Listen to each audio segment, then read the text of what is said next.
એક માતા પિતાએ પુત્રને સુધારવા ઘણા પ્રયત્ન કર્યા, પરંતુ તે સુધર્યો નહીં.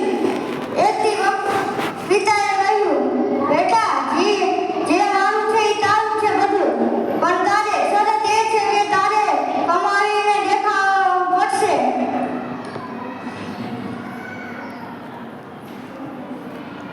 પુત્રએ બીજા દિવસે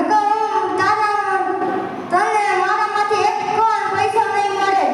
બીજા દિવસે પુત્રએ પિતાનો અકાળ દેખી દીકરો અકળાઈ ગયો. એને પિતાને કહ્યું, હવે હું કમાઈ શકું એવું પણ હું ચોક્કસ બતાવીશ. બીજે દિવસે પુત્ર કામની શોધમાં ગયો.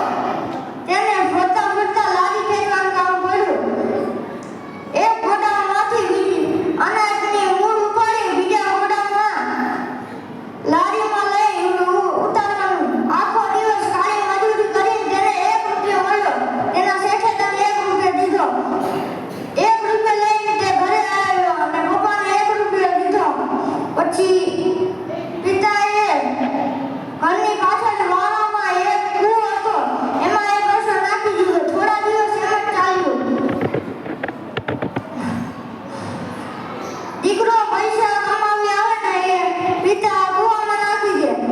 એક દિવસ દીકરો અકળાયો. એને પિતાએ પૂછ્યું, પિતાજી, મારો કાળી મજૂરીનો રૂપિયો આમ કૂવામાં શા માટે નાખી દો છો? પિતાજીએ કહ્યું, જ્યારે